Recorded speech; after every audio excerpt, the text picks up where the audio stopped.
You're being controlled right now. Your boss knows exactly which buttons to push to make you work harder without paying you more. That friend who always gets their way isn't lucky. They're using psychological leverage you don't see. The person who dominates every conversation isn't more intelligent.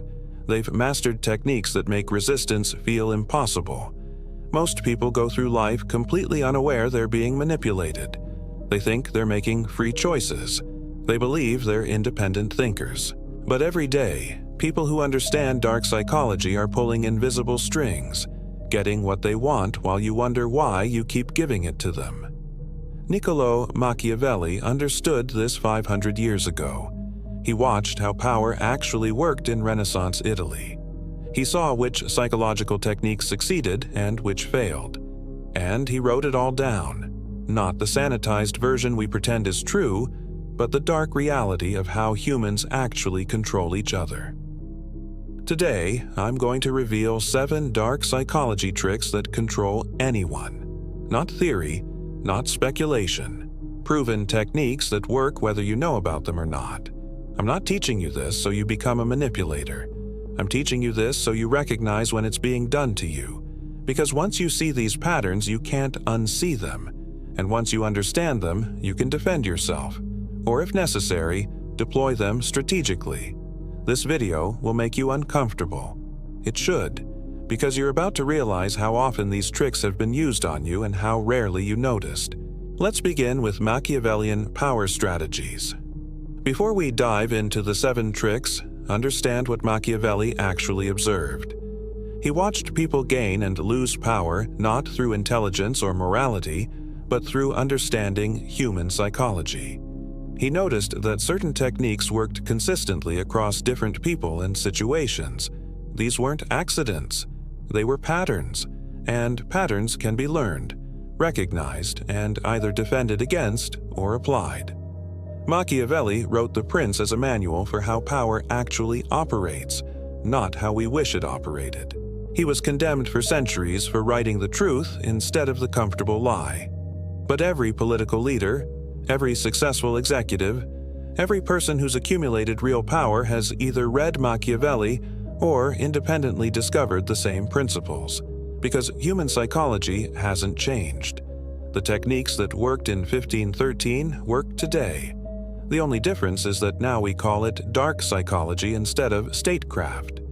Before we continue, if you want to master Machiavellian power strategies that protect you from manipulation, subscribe to this channel and hit the notification bell.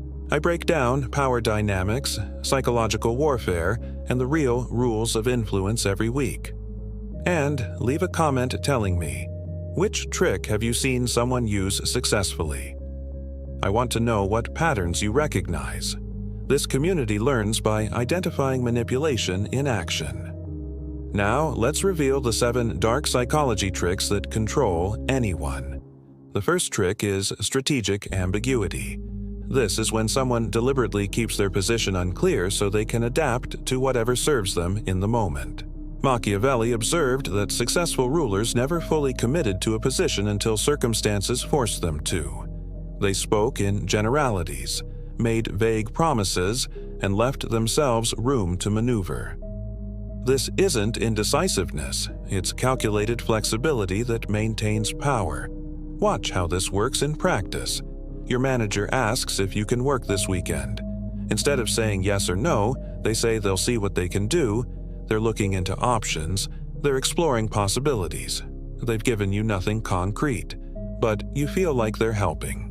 Later, if they can't or won't help, you can't accuse them of breaking a promise because they never made one. They've controlled your expectations while committing to nothing.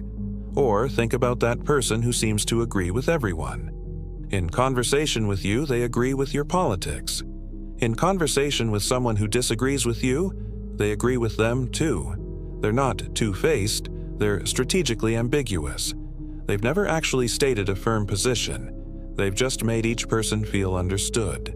Now both people trust them more than they trust each other. That's power through ambiguity. Machiavelli wrote that a prince should appear to be one thing while being able to act differently when necessary. Strategic ambiguity is how you maintain that flexibility. Never commit when you can stay vague. Never state a clear position when a general statement preserves options. Never promise what you might not want to deliver. The moment you commit clearly, you've limited your power. The person who stays ambiguous can adapt to any outcome and claim they never said otherwise. Here's the control mechanism.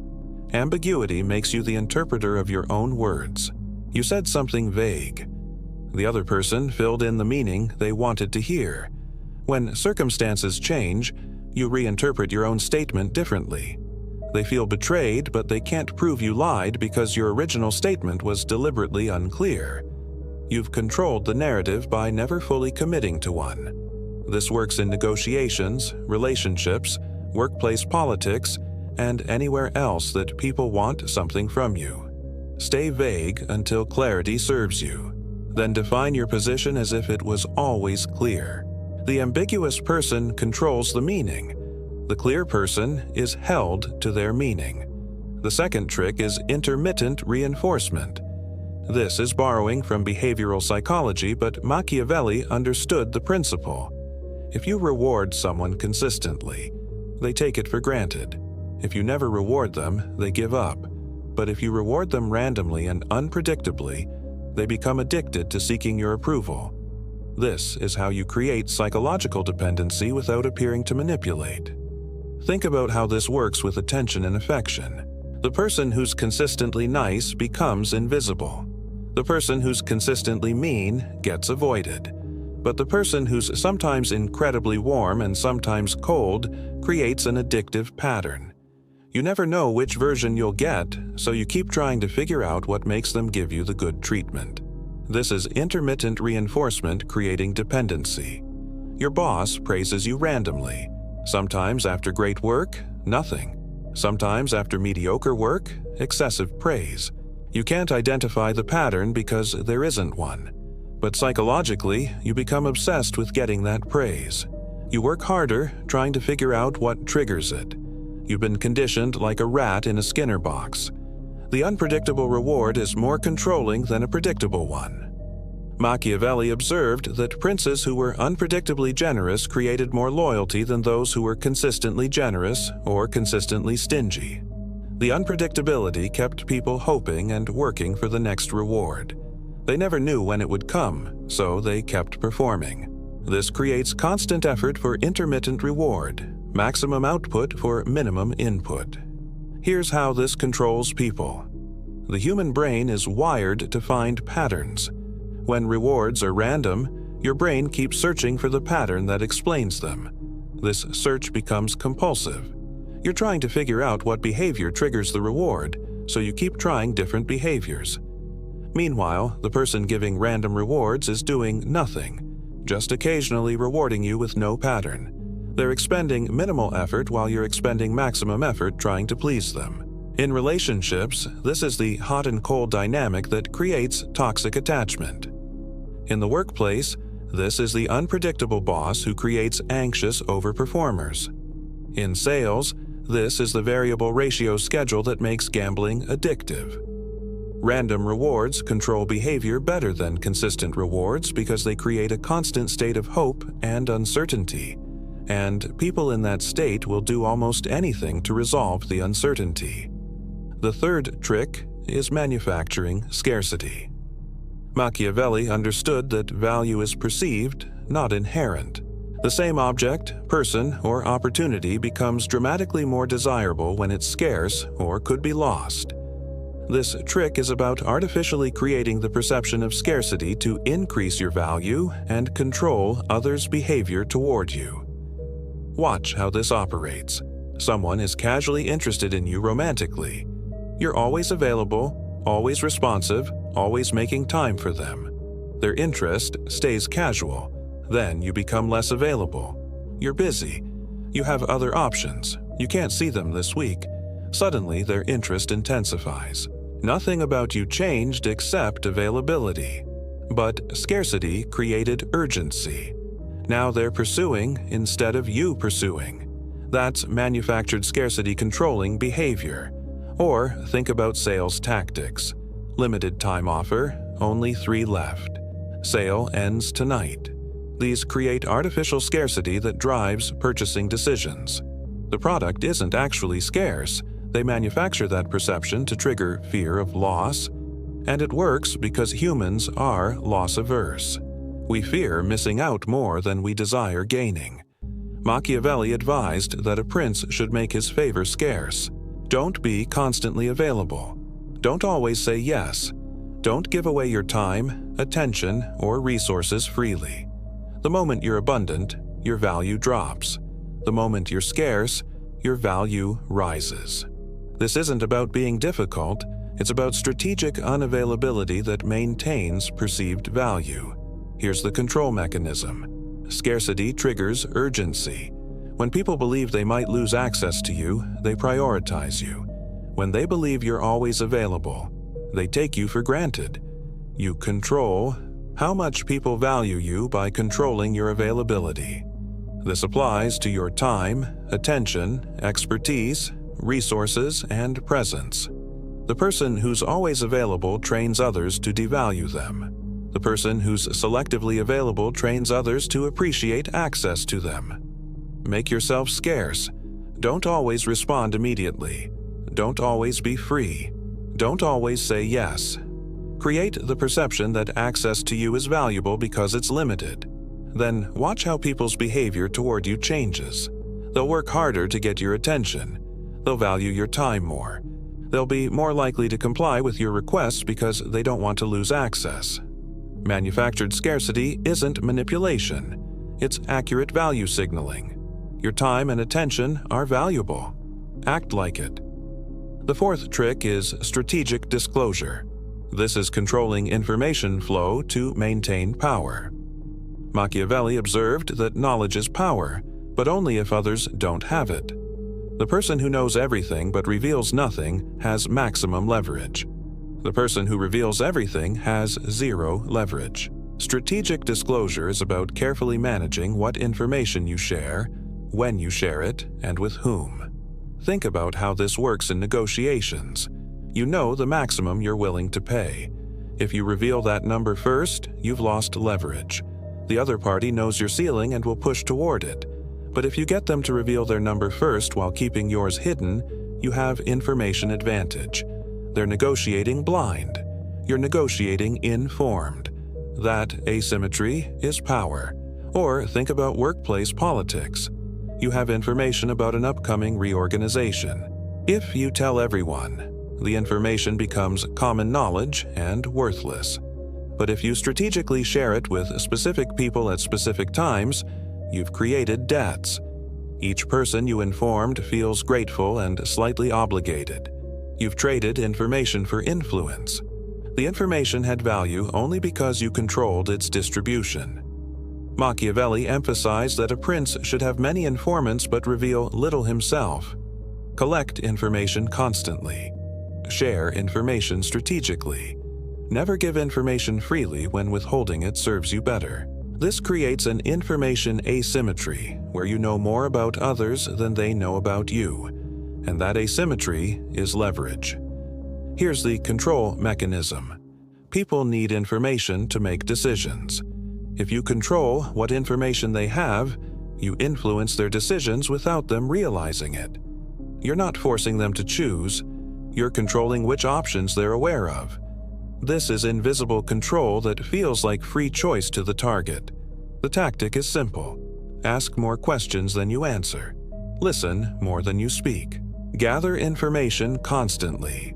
Reveal information rarely and only when it serves a strategic purpose. Never share information just to be helpful or transparent. Information is currency. Spend it wisely. The person who knows everyone's situation but keeps their own private has enormous power. They can see moves coming. They can prepare responses. They can make informed decisions while others guess. And they can choose exactly what information to reveal to each person to influence behavior in desired directions. This isn't lying. It's strategic truth distribution. You're not making up false information. You're controlling the timing and targeting of true information. That control is what creates power. The fifth trick is emotional debt creation. Machiavelli understood that logical arguments rarely change behavior, but emotional obligations do. This trick is about strategically helping people in ways that create psychological indebtedness, not genuine generosity, calculated investment in future leverage. You're creating emotional accounts that you'll withdraw from later. Watch how this operates. Your colleague is struggling with a project. You help them significantly, going beyond what's required. You frame it as just being helpful, no big deal. But psychologically, they now owe you. They feel indebted. Later, when you need something, they'll find it very difficult to say no because refusing would make them feel like they're violating reciprocity. You've created emotional debt that controls their future behavior. Or think about the person who does you unsolicited favors. You didn't ask for help, they just helped anyway. Now you feel obligated. That obligation is exactly what they wanted to create. They've invested in controlling you through reciprocity psychology. The favor was the cost of future leverage. Machiavelli noted that strategic generosity creates more loyalty than fair payment. When you pay someone fairly, they owe you nothing beyond the work. But when you give them something extra, something personal, something unexpected, now they feel personally obligated. That personal obligation is much stronger than contractual obligation. Here's the control mechanism. Humans have a deep psychological need to reciprocate. When someone does something for us, we feel uncomfortable until we've balanced the scales. This discomfort can be exploited. By strategically helping people, you create psychological discomfort that they'll want to resolve by helping you back. And if you time your request right, they'll help you with something larger than what you gave them because they're trying to resolve the discomfort. The tactic is to identify what people need, provide it before they ask, frame it as genuine help rather than transaction, then wait. The waiting is crucial. Don't ask for reciprocity immediately. Let the debt sit. Let them think about it. Let the obligation build. Then, when you need something significant, cash in the emotional debt. They'll find it extremely difficult to refuse because doing so would label them as ungrateful or unfair in their own mind. This works in professional relationships, personal relationships, and especially in leadership. The leader who strategically helps team members with personal issues creates loyalty that far exceeds what salary creates. Those team members now feel personally indebted. They'll work harder, stay longer, and forgive more because they're working off emotional debt, not just earning salary. But here's the dark part. This only works if your help is strategic, not genuine. Genuine help creates gratitude. Strategic help creates obligation. The difference is in your intention and whether you plan to leverage it later. Machiavelli would say, help people when it costs you little but matters to them greatly. This maximizes return on investment. Small cost, large obligation. Then collect when it matters. The sixth trick is reality distortion through repetition. Machiavelli observed that truth matters less than what people believe is true. And what people believe is true is largely determined by what they hear repeatedly. If you repeat something often enough, with enough confidence, people start believing it regardless of objective truth. This is how you control perception, which controls behavior. Think about political propaganda. A statement is made. It's not true, but it's repeated constantly through multiple channels. Eventually, even people who initially knew it was false start to doubt their own knowledge. The repetition creates familiarity. Familiarity creates believability. Soon, the false statement is accepted as common knowledge. That's reality distortion through repetition. Or think about personal reputation. Someone spreads a rumor about you. It's false. But they repeat it to multiple people. Those people repeat it to others. Soon, people who've never met you believe the rumor because they've heard it from multiple sources. The repetition created perceived truth. You've been defined by repeated narrative, not by reality. Machiavelli understood that a prince's reputation is built not by what he actually is, but by what people repeatedly hear about him. Control the repeated narrative, and you control perception. Control perception, and you control reality as far as most people are concerned. Here's the control mechanism. The human brain uses familiarity as a shortcut for truth. If we've heard something multiple times from multiple sources, we tend to believe it because consistent information usually is true. This mental shortcut can be exploited. By repeating a message consistently, you trigger the familiarity heuristic. People start believing your version of reality because it's what they've heard most often. The tactic is simple, but requires consistency. Decide what narrative you want people to believe about a situation, a person, or yourself. Then repeat that narrative constantly. Use different words, but the same core message. Tell it to multiple people. Ensure they hear it from you multiple times. Soon, they'll start repeating your narrative to others. Now it's spreading through social proof and repetition. Eventually, your version becomes the accepted version. This works for personal branding. Decide what you want to be known for. Then repeat that message in everything you do. Every conversation, every social media post, every introduction. You're not waiting for people to figure out who you are. You're telling them who you are repeatedly until they accept it. This works for controlling narratives about events. Something happened. Multiple interpretations are possible. You immediately start repeating your interpretation. You frame it consistently. You tell it the same way to everyone. Your version spreads because you're the consistent source. Others who have different versions tell them inconsistently or less frequently. Your version wins through repetition, even if it's not the most accurate. The dark part is that this works even when you're distorting truth.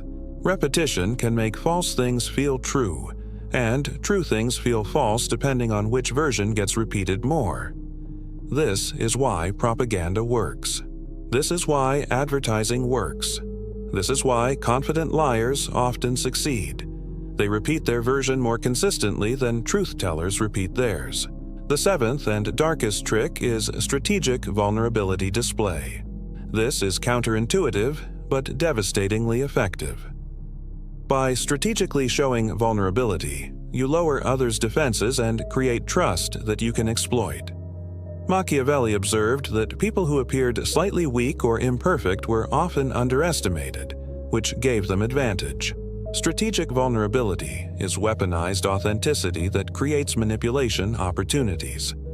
Watch how this works. Someone wants to influence you.